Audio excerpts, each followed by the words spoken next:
y las líneas de proyección de los elementos explotados.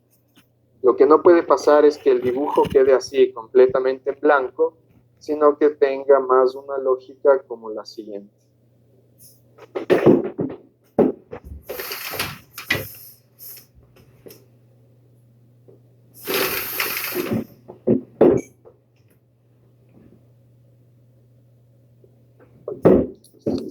Es decir, que se vea con el hatch o con diferentes tonos de grises en los diferentes materiales para que el dibujo tenga una expresión como esta de acá. Todo el dibujo tiene que ser en blanco y negro y con una escala de grises. Y entonces lo que ustedes coloquen, el material, el hatch, la textura, lo que ustedes quieran es completamente libre. ¿Ya?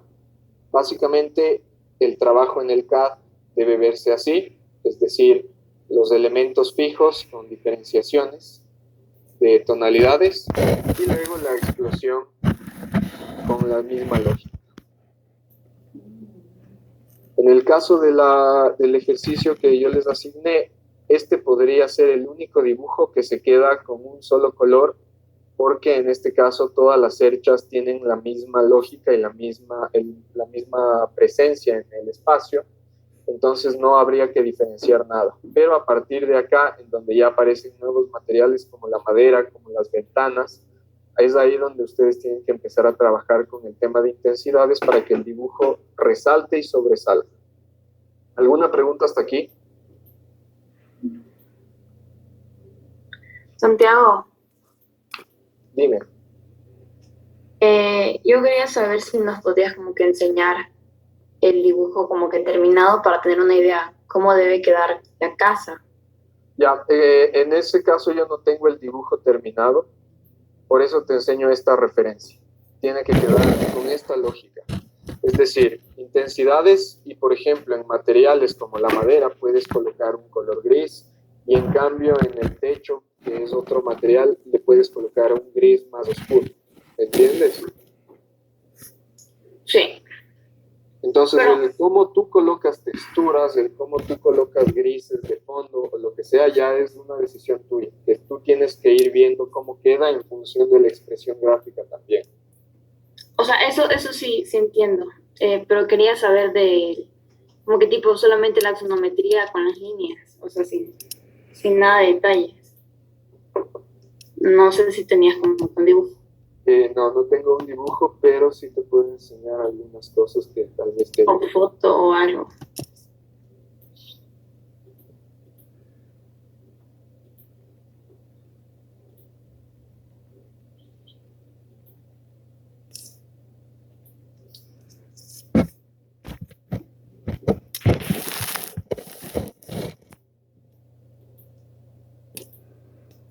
Ya, este es el resultado, pero en este caso el resultado es ya un dibujo expresivo, ¿lo ves? Tiene vegetación, tiene diferentes colores. El trabajo que nosotros vamos a realizar ya no pretende llegar a este nivel de expresión, sino a uno más un tanto técnico, por decirlo así. Sin embargo, si tú quieres colocar una planta en el AutoCAD que esté dibujada solamente como el perfil, es completamente válido. Igual, si quieres colocar una silueta de una persona, es válido. Y si quieres colocar un fondo, también. Igual, puedes colocar plantas, vegetación, todo lo que quieras. Pero fíjense aquí cómo se ve la línea entrecortada. ¿Hay diferenciación de líneas y de grosores en este dibujo o no? Sí. Sí.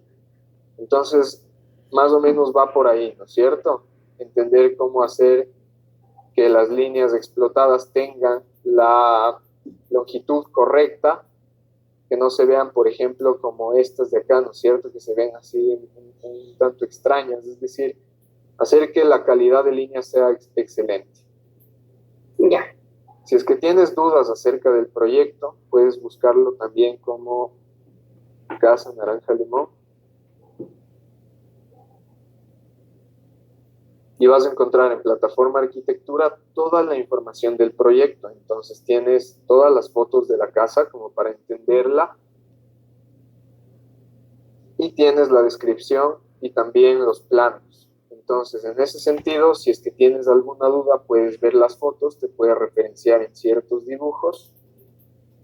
Y si es que incluso le quieres dar mayor expresión colocándole jardines y árboles y plantas, también puedes ver en las fotos dónde se han colocado la vegetación y entonces puedes empezar a intuir por dónde colocarlo. Ya, Santiago, gracias. ¿Alguna otra pregunta? ¿Queda claro entonces cuál es el proceso? Bien, entonces piensen una cosa, tienen ustedes ahorita aproximadamente casi 20 días para este ejercicio. Háganlo bien, háganlo con calma, trabajenlo porque no es tampoco tan sencillo y todas las clases aprovechen para primero preguntar si es que están por un camino correcto y también para saber qué puede mejorar de sus dibujos. También quería enseñarles un par de cosas para que tomen en cuenta y entiendan cuál es la lógica que busco en la entrega de sus trabajos.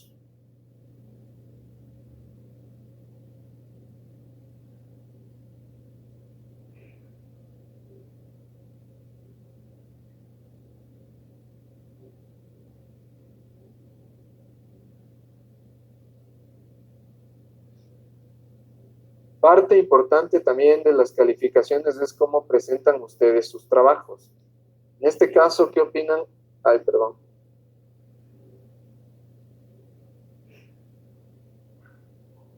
Ya. En este caso, quiero que ustedes consideren también que el tema de la diagramación es un factor importante dentro de la arquitectura y de cómo ustedes presentan sus proyectos. El momento en el que ustedes diagraman una lámina, consideren que la visualización es lo que hace que una persona o el espectador se impacte. En este caso me parece interesante cómo diagramas la lámina Paulina. Considero que también puedes hacer algunas mejoras, como por ejemplo que todos los dibujos estén siempre alineados, de tal forma que si leemos los cortes, este corte de aquí está completamente cuadrado al igual que este dibujo, ¿ya? En ese sentido, sus láminas se van a ver más ordenadas y la lectura del proyecto o el cómo sus profesores aprecian lo que ustedes están tratando de contar es mucho más fácil.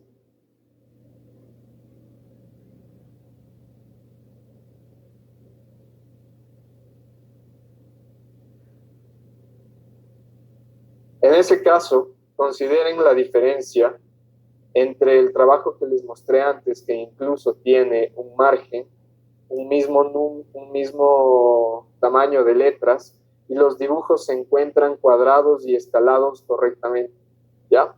Entonces, en ese sentido, quiero que ustedes también vean esta comparación y entiendan cuál es la diferencia y la razón de sus notas.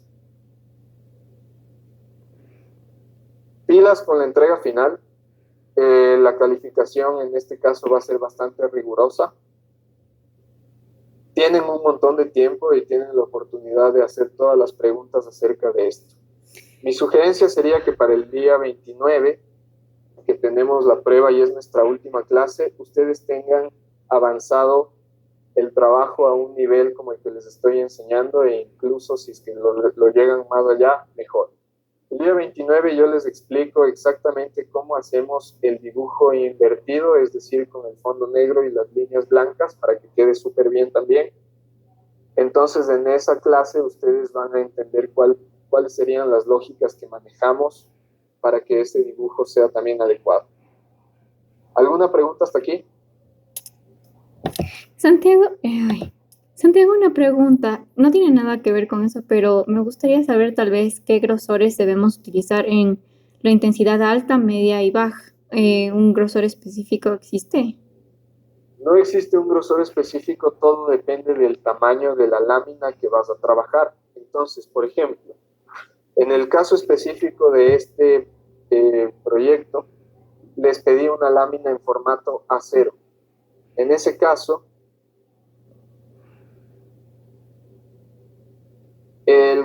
el grosor correcto sería más o menos para la intensidad alta 4 milímetros, para la intensidad media 3 milímetros, 0,3, perdón. Para la intensidad del color amarillo sería 0,2. Para el color blanco sería 0,1 o incluso le podríamos dejar en 0,15, de tal forma que todos los grises, es decir, 251 y todos estos se queden con 1 milímetro. En este caso, el 0,1 sería el grosor de línea mínimo. Sin embargo, si es que yo te pido esto para una A3, entonces para una A3, la intensidad alta adecuada sería 0,3, el color azul sería 0,2,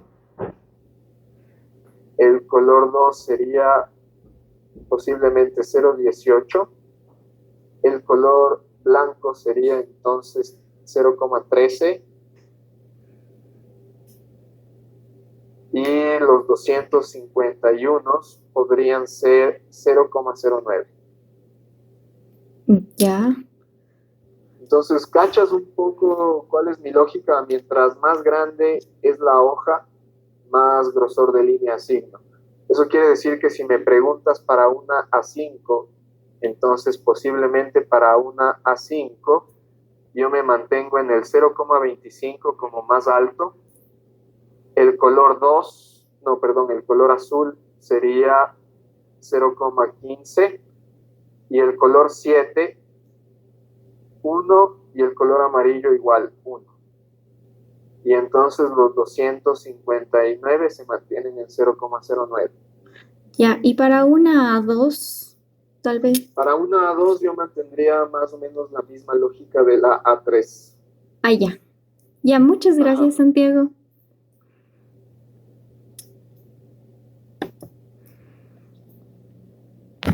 Entonces empiecen a trabajar